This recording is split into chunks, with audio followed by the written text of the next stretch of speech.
So in the course packet, again, I have this document describing this. This just talks about the whole Hebrew Bible and how it fits together. You see the priestly mythic history of the first 5 books, Genesis, Exodus, Leviticus, Numbers, and Deuteronomy, which actually come from the Latin names. Genesis is in gene, right? Beginning. Exodus is in leaving, the leaving story. Leviticus is in the Levites, the priests. Numbers because it begins with the census and ends with the census, so there's a lot of counting. And Deuteronomium has 2 roots. Duo is 2, and nomos is law, so it's like a repetition of the law. In fact, Deuteronomy includes a lot of repeated laws. So that's the origin of the English names for them. In Hebrew, the names actually are just from the first word of the book. It really has not necessarily much to do with the content. So Bereshit says in the beginning. Shemot is names. Vayikra is and he called. Bamidbar is in the desert. And Devarim means words or things. So not very helpful, right? Doesn't give you much of the content, but that's the way. In fact, Torah portions are also named by the first words of that section. There are 54 Torah portions the Torah is divided into, and again, they're read 1 a week, more or less. A couple weeks have doubles, because if this is the divine manual, you want to study it over and over again, so you'll even set a schedule to read it. Most Jewish communities do it on a 1-year cycle. There are some that do a 3-year cycle with different Torah portion divisions, but most do a 1-year cycle with 54 portions divided up and assigned over the course of the year. So as I mentioned in our discussion questions, the first one, how important is the origin of a biblical story to understanding or interpreting the narrative? Well, we talked about how knowing who wrote it and when makes a difference, even if sometimes we have to be careful in deciphering that. And I will mention one other problem that the advocates of the documentary hypothesis sometimes are stuck by, and that is a kind of circular logic. So I read this story and I say, oh, what's going on in this story would make sense during the 600s BCE. Well, now that I know that this takes place in the 600s BCE, what does the archaeology have to say that can then help me interpret the story? Well, I only got to the 600s because I read the story and assumed it was. So you sort of wind up in this circular logic thing where you don't have exterior corroborating evidence. Now, sometimes you do. For example, in Deuteronomy, there are a lot of condemnations of idols. And during the Reformation of King Josiah around the year 620 BCE, they describe taking these idols and breaking them and destroying the idols in the high places and the shrines. And we found archaeologically a trove of intentionally broken fertility goddess idols that dates to around the same time period. Well, that helps us put some things together, connect those dots to get some dates there beyond just critical study of the Torah. So that's why some people today believe in a supplementary hypothesis, where maybe there was a core narrative and then other versions of the story got added in at some point to make coalitions with other peoples, or other approaches that try to make sense of the duplicates and the names, but not necessarily with 4 separate documents. I mean, no one imagines we're going to go dig up J sometime, or we'll find a version of P that stood by itself, right? It may well be that it's ancestral literature with added story and added story and added story and added story, and they never were separate documents. They were just different pieces and different angles added to the original source. So we have to accept the limited version of that. So at this point, I'm going to pull up the first text we'll look at, which is the very beginning of Genesis. Okay, so here we have the very first line. In the beginning, God created the heaven and the earth, as we know from the King James Bible. But I'll point out that it's slightly different in careful Hebrew translation, because Reshit is sort of a gerund. It's like in the beginning of the creating of God, and it's not that God is being created, but that God is doing this creating. And it's sort of like catching you in the middle of the story, like you walked in and scene 2 of the play and things are already happening. So that's why this translation says, when God began to create heaven and earth, as opposed to in the beginning, God created, which sounds like, 0.0. It really is coming in a very different way. But this is what you get. Again, the shape of the Hebrew letter bet being a source. You just get more when you can read the Hebrew than reading the translations. And keep in mind, some translations are translations of translations. Sometimes the Hebrew was translated into Greek, and then the Greek was translated into Latin, and by that point, you're going to go from a young girl to a virgin and create all kinds of different theology out of that, as happens from the book of Isaiah. Okay, so we have this initial creation story where God is sort of sweeping over an unformed world. He says, let there be light, and there is light. This is, again, that creating by talking. And you have a very systematic, orderly creation. He makes light and darkness, day and night. There was evening and there was morning, a first day. Also point out, by the way, as we mentioned with the calendar, this is why Jewish holidays start at night. Or maybe Jewish holidays started at night, so they wrote the creation story to have evening and then morning, and in that order. And that was one day. In fact, it doesn't say first day, it says Yom Echad, day one, the number one. Then he makes water and separates water from water. This is why in Hebrew, Mayim is water and Shamayim is sky. So water and the water there. And then we have dry land and earth. We have the earth sprouting vegetation. Again, it's a very systematic process, right? Simple to more orderly. Then he's put specific lights in the sky, the moon and the sun and all the stars. That's the fourth day. On the fifth day, he brings forth the living creatures and all the sea monsters and all the animals that are there. He tells them, be fruitful and multiply. In fact, the word for be fruitful is literally the word for a fruit, Peru. Be fruitful and increase. And then on day 6, he brings forth from the land all the all the creatures, because the first creation was water and air, right? So we have the water creatures and the flying creatures, but on day 6, he makes the land creatures, cattle, creeping things, wild beasts of every kind. Let us make man in our image, after our likeness. They shall rule the fish of the sea, birds of the sky. So he makes man in his image. He makes male and female. He blesses them and be fertile and increase and rule over everything. I give you all seed-bearing plants on the earth, and every tree will be yours for food. And to all the animals, I also give all the green plants for food. God saw all that he has made. It was very good. There was evening and there was morning, the 6th day. The heaven and earth were finished in all their array. On the 7th day, he finished the work he'd been doing, and he stopped. The word is Shabbat, Vayishbot.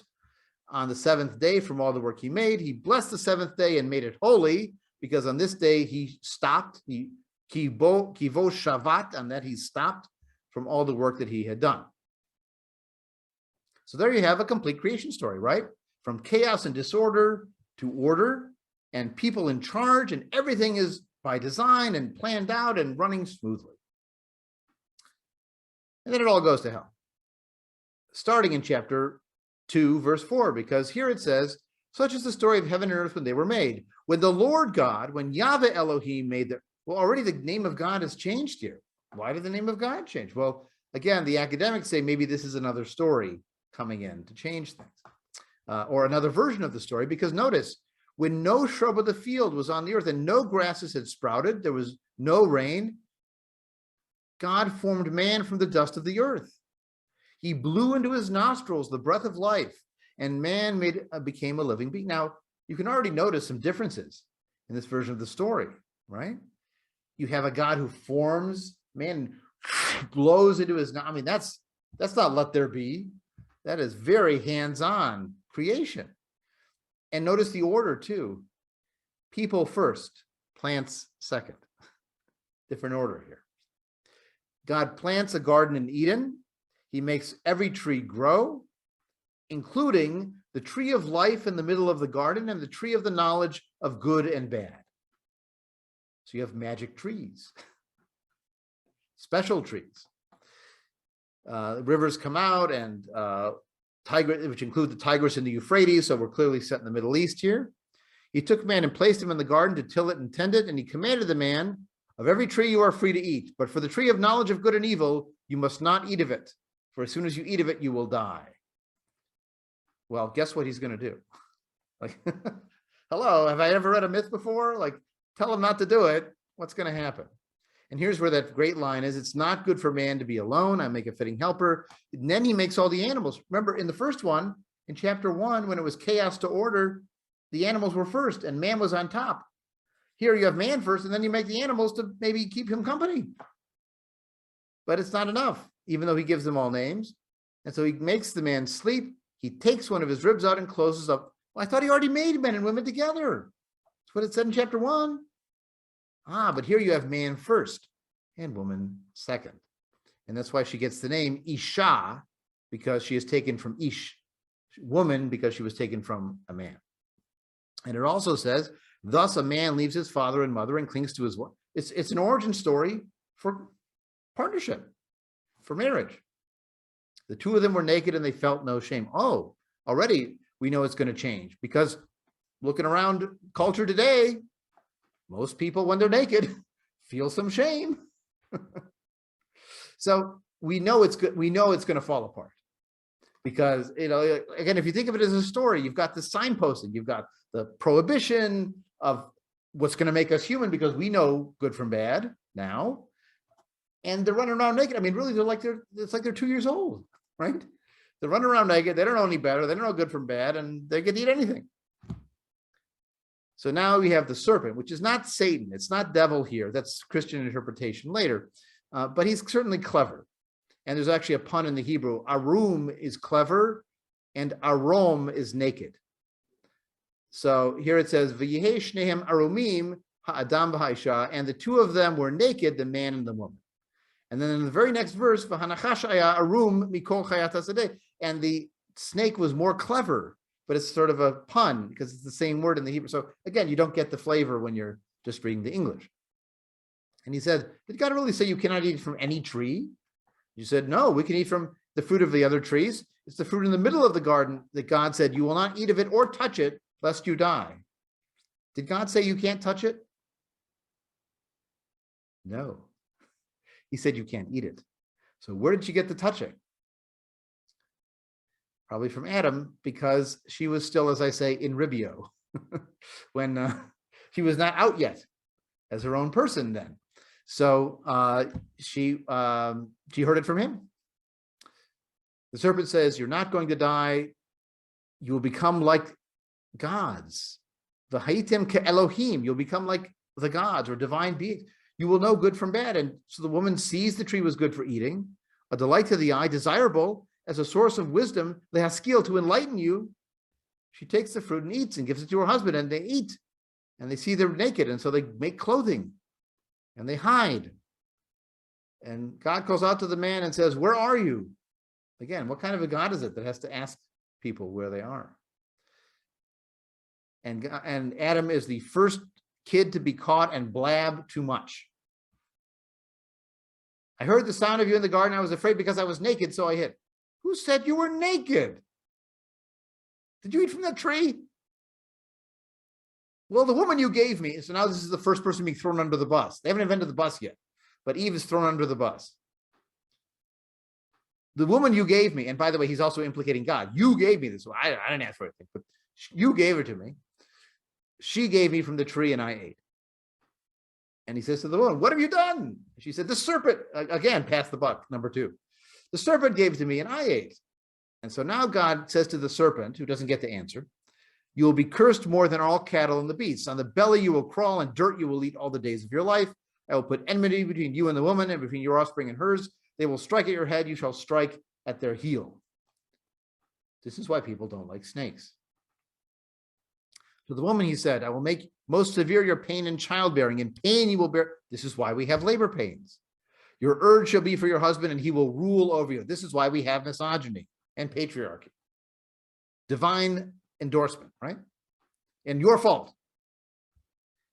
And to the man, he said, because you did as your wife said, so don't listen to your wives, I guess, and ate of the tree, saying you will not eat of it. Cursed be the ground because of you. You will eat by toil all the days of your life. By the sweat of your brow, you will get bread to eat until you return to the ground, because from it you were taken. Dust you are, to dust you return, as we saw, justification for burial, right? You go back to the earth.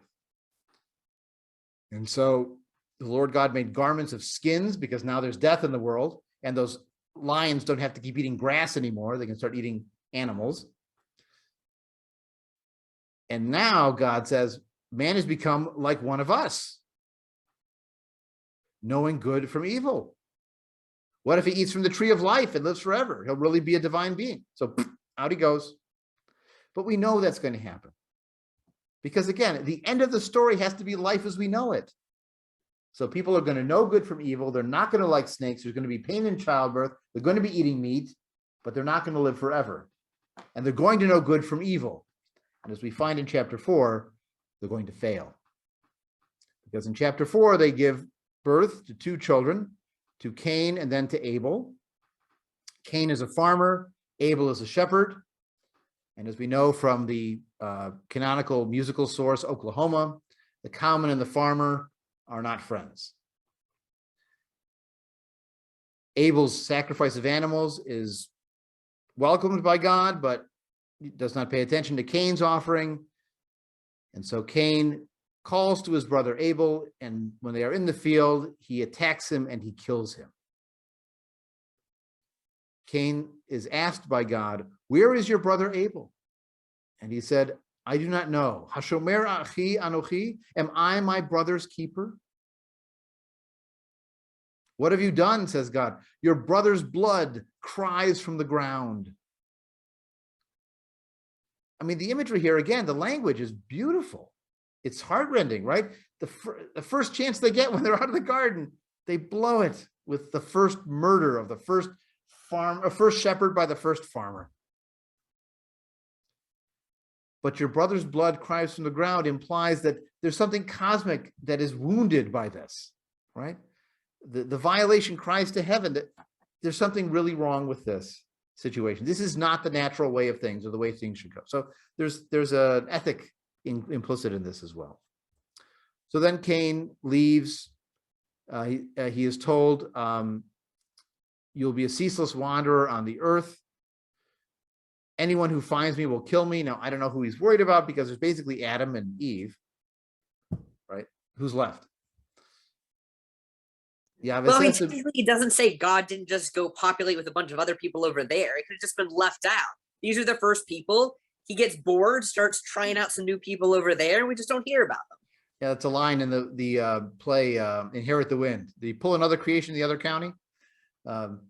Actually, I saw another theory that claimed that Cain's wife, who he finds when he leaves, she might have evolved, right? So that way you can harmonize the two theories. So you've got evolution, evolution, evolution, evolution, evolution, Adam and Eve, Cain's wife. Boing. Combine the two. Okay. He knew his wife, and she conceived Enoch, and he founded a city. Cain did, and named it after his son Enoch. So now we have not only the first farmer and the first shepherd, we have the first city. Okay, so again, you can see the origin story character to this. And sometimes it's wonderful, and the story of the Tower of Babel is an origin story for languages and other narratives like that. But this is that mythological origin story approach. Now, we also get the origin story for the Hebrew people in the patriarch line of Abraham and Isaac and Jacob, and that wonderful and shattering narrative in Genesis chapter 22, which is called in Jewish thought the binding of Isaac. In Christian thought, it's sometimes referred to as the sacrifice of Isaac, even though he doesn't actually sacrifice, because for Christians, it prefigures the sacrifice of Jesus as the Son of God. Right? Another father willing to sacrifice his son, in that case, goes through with it, and this one just ties him up. So after this, God tests Abraham. He says, "Abraham," and Abraham answers, "Hineni." This word Hineni appears a lot in the story, which means, "Here I am. I'm ready, whatever you want."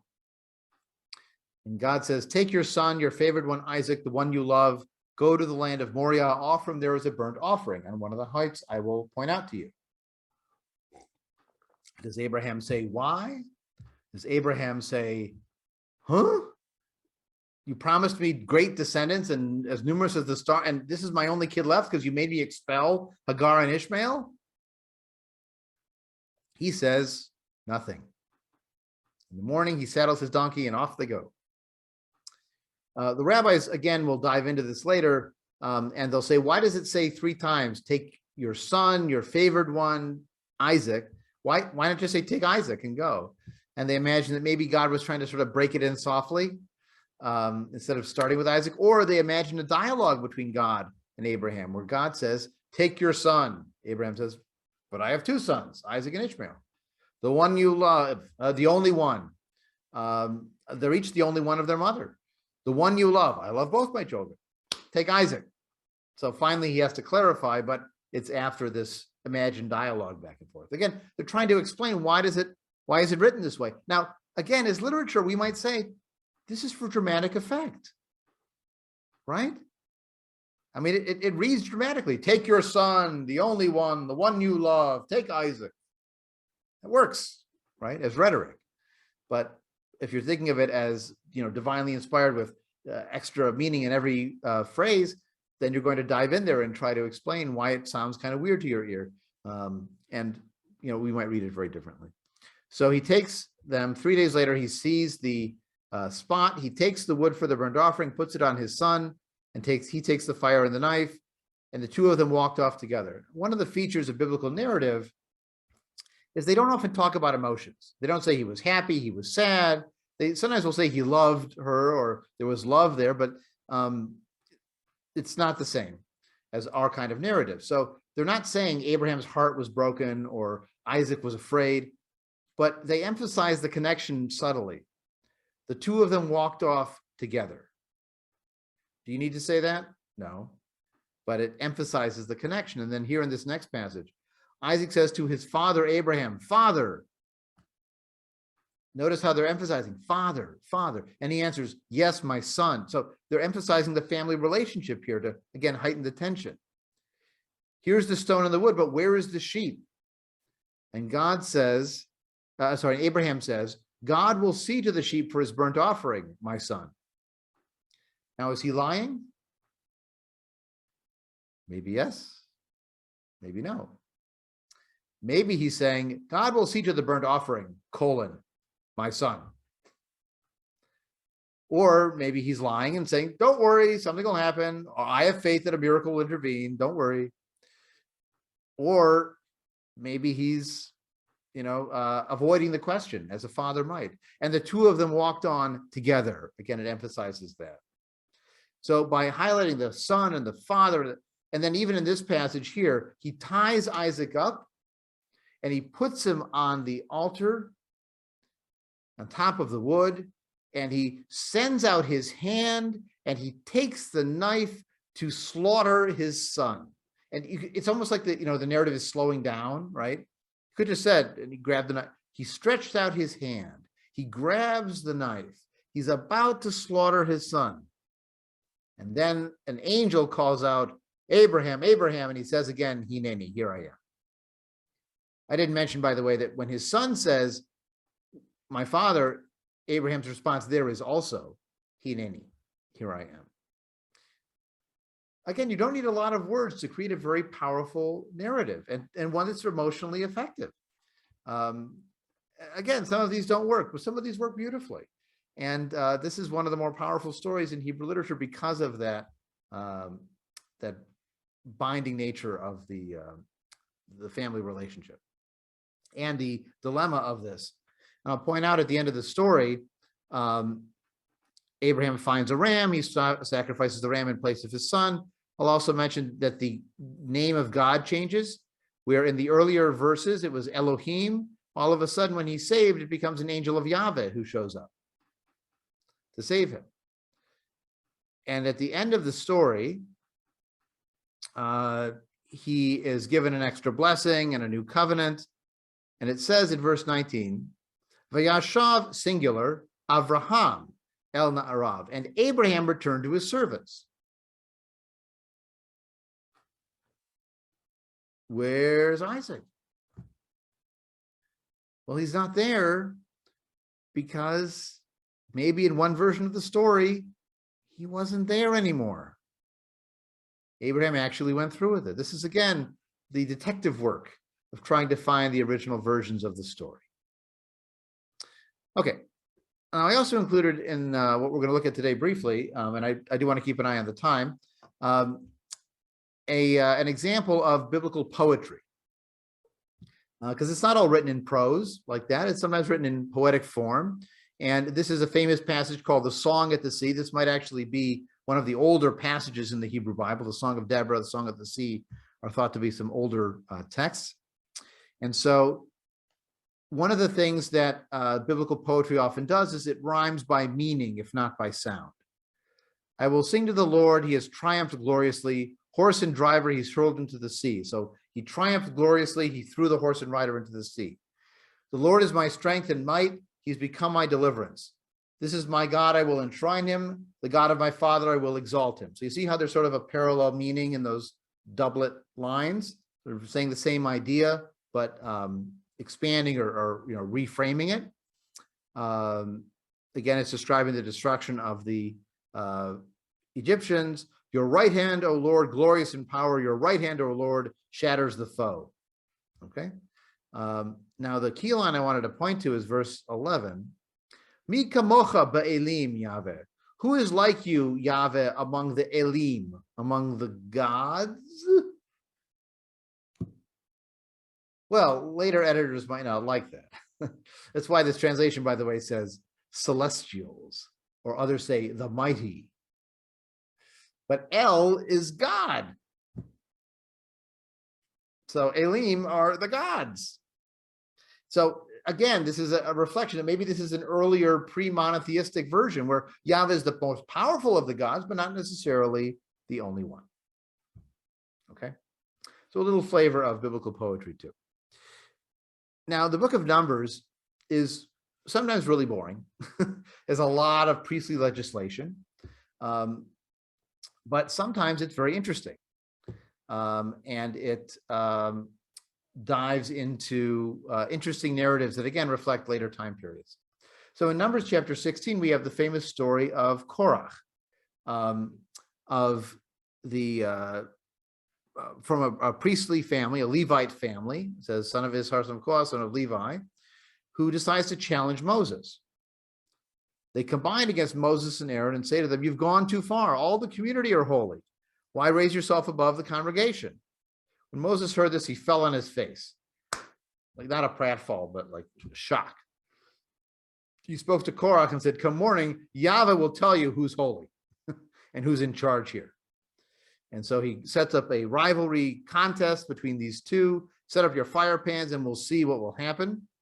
And then when his followers are called to Moses, they say, we will not come. Is it not enough you brought us from a land flowing with milk and honey to die in the wilderness? You also want to rule over us?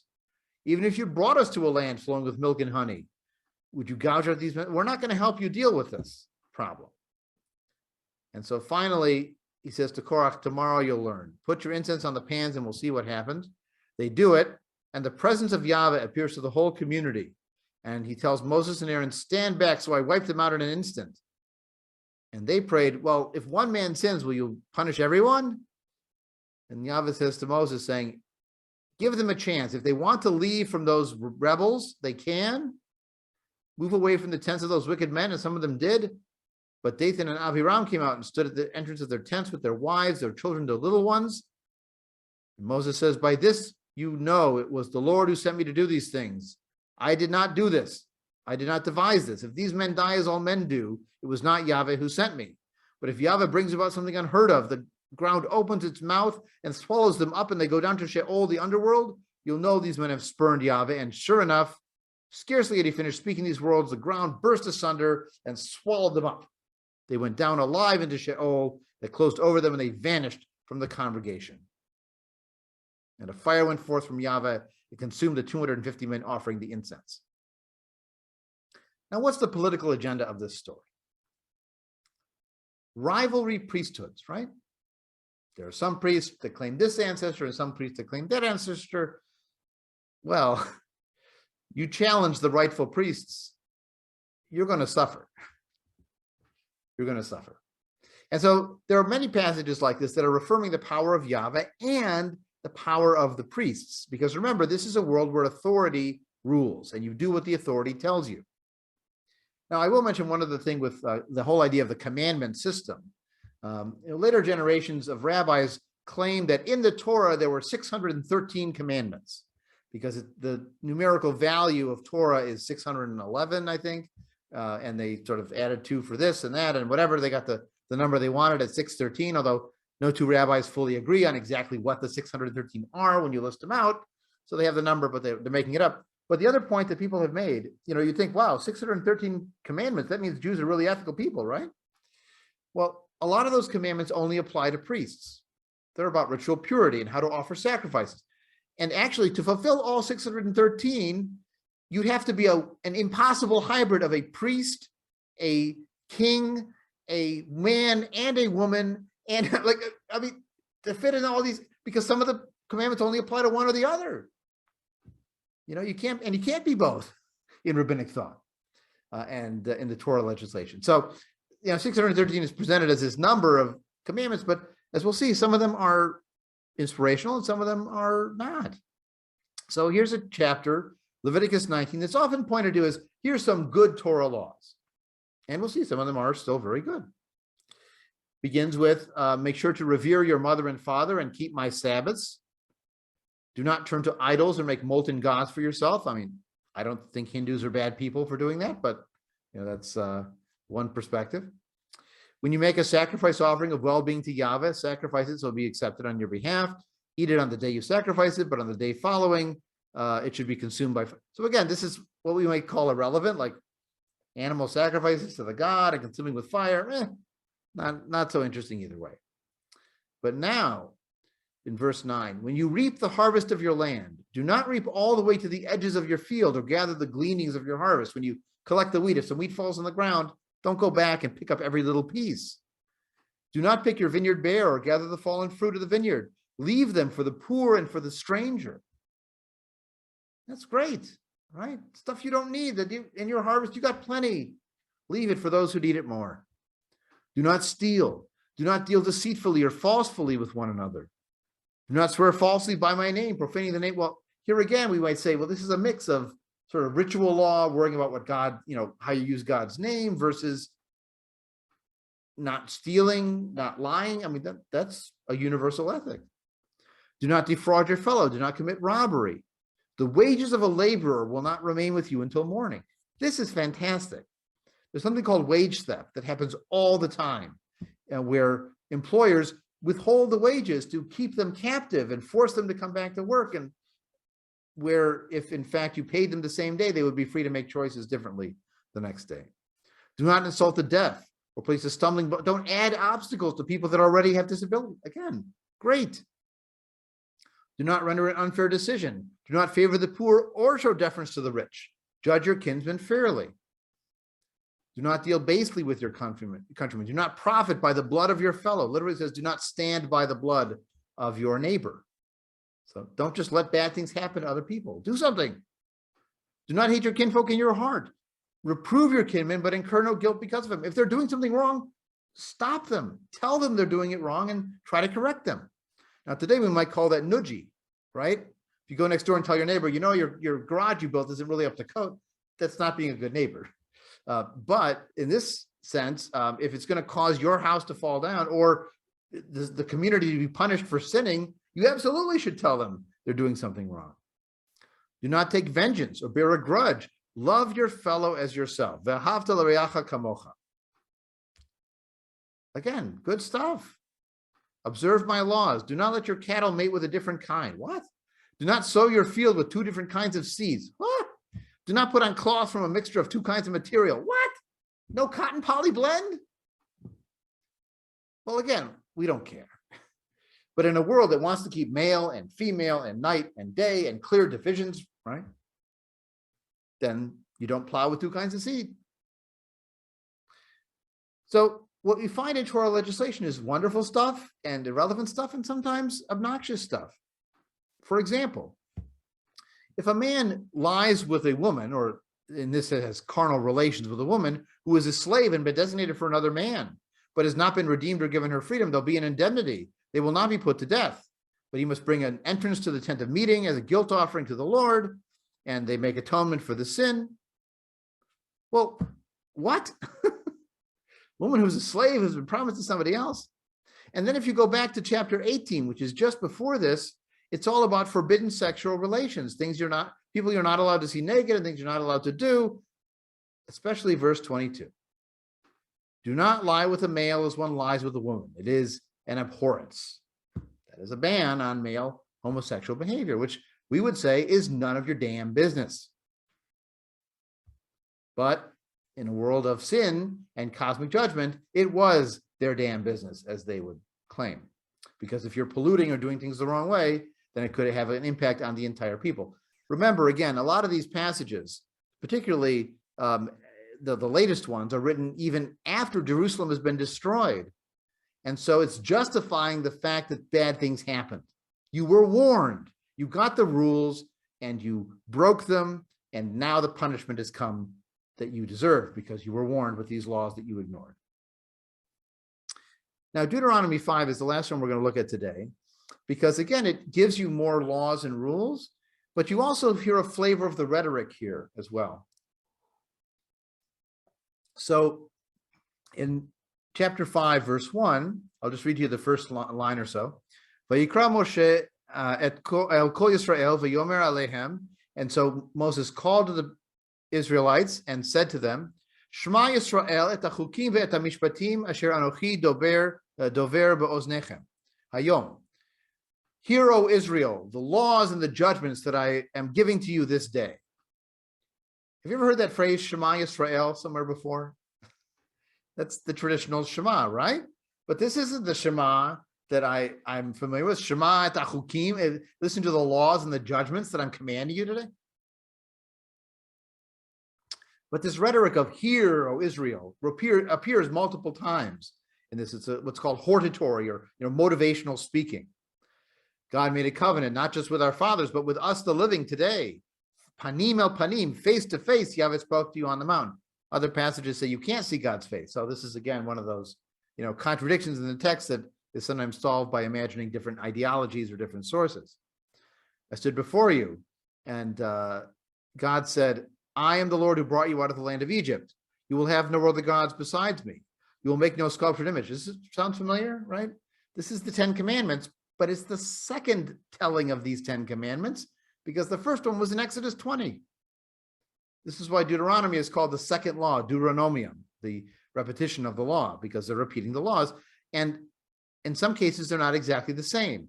So, for example, in the description of Sabbath, it says, the Sabbath is a Sabbath for Yahweh your God. Do no work, any of the people you do. Why? Remember that you were a slave in the land of Egypt, and Yahweh your God freed you from there from a mighty hand. Therefore, you observe the Sabbath day. What's another biblical reason that's given for the Sabbath day? Well, we read it, right? Genesis chapter 1, that creation story. And people speculate that the creation story we read in chapter 7 was a priestly story because everything's in order. It ends up with a holiday called Shabbat where you have to go to the temple and offer sacrifices. And when you're in charge, it makes sense that the world went from disorder to order because I'm in charge. If you're not in charge, then you might tell a different story. But here, again, we have a version of the 10 Commandments that focuses on the Exodus as the reason, not on creation as the reason. So they still have a Sabbath, but they have different reasoning for it. Honor your mother and father, again, universal rules, murder, adultery, stealing, false witness, coveting. People were afraid because of God's power. Don't let us die. And it isn't until chapter 6 where we begin to see all the instruction. V'zot hamitzvot hachukim v'mishpatim. These are the commandments and the laws and the judgments that God is commanding you on this day, so your children will revere God as long as you live. All these commandments to live long and endure. Obey Israel. Shemata. Ushemata Yisrael. Ushemarta. And listen and keep these laws so it goes well with you. Here's that line in verse 4. Shema Yisrael, Yahweh Eloheinu, Yahweh Echad. Hear, O Israel. Adonai is often read instead of that as a substitute. The Lord our God, the Lord alone. And then it goes on, you will love the Lord your God with all your heart and with all your might and with all your soul. This is that sort of hortatory rhetoric that sounds similar to what's described in the book of Kings when Josiah finds this covenant book and reestablishes it, and they promise to do it with all their heart and with all their soul. Almost a direct quote from Deuteronomy. So this gives you a flavor of biblical literature. Obviously, there's a lot more you can get out of the Torah in different passages. But I just wanted to give you a few samples of that so you can see a little bit of how the literature works. There's plenty more to read, plenty more stories and commentaries up the wazoo from Jewish and Christian perspectives on the meanings of these stories and how they apply today. It's a bottomless well, really, because it's been such a primary focus of human culture for so many years, and for Jewish culture specifically. These stories and laws have been threshed and processed and thought about and retold over and over again. So there's a huge curriculum to explore if you want to explore more on any one story or on all of them together. So with that, let me ask if there are any last comments or questions or reactions to these stories that we explored, or anything more generally on the Torah.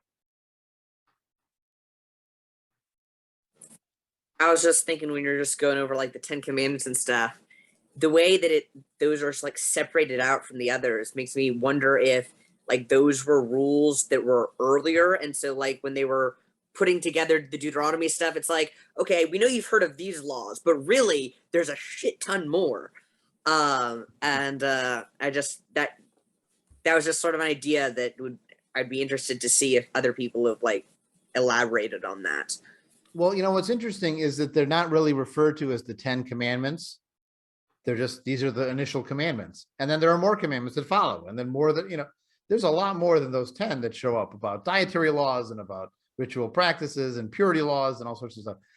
And they're not referred to as the 10 Commandments in the Hebrew Bible itself. It was just that right there when it was doing, it was saying, because Moses was like, these are the 10s you heard that God said these, but now I'm going to tell you all the stuff he told me and didn't tell you directly. Oh, which is right there, which is what made me think that, well, maybe. Yeah, but it's not really presented that way. Certainly the laws in Leviticus and Exodus that are presented are generally with sort of a framed story.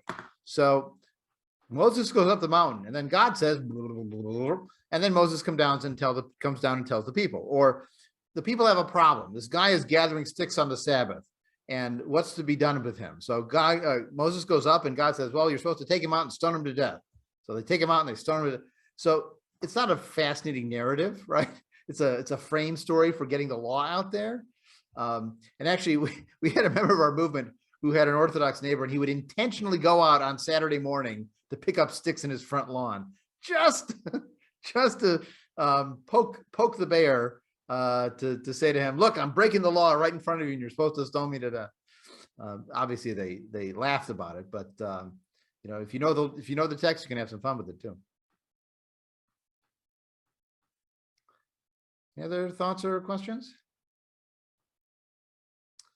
All right. Well, if you're driving home, which looks like all of you are home, I'll be driving home. I'll drive safely because I doubt there's a lot of snow yet where we are. But it's coming in the Chicago area in the next day or two. We'll see what comes out of it. In any case, have a good evening. Thanks for coming. And next time we'll talk about the rest of the Hebrew Bible. Again, if the anthology is called the Tanakh for Torah and the other two pieces, we'll talk about the Nach. We'll talk about the other, 2/3 of the book that actually has a lot of really interesting stuff in it that doesn't get as much attention because so much attention is focused on those 54 Torah portions read over and over again.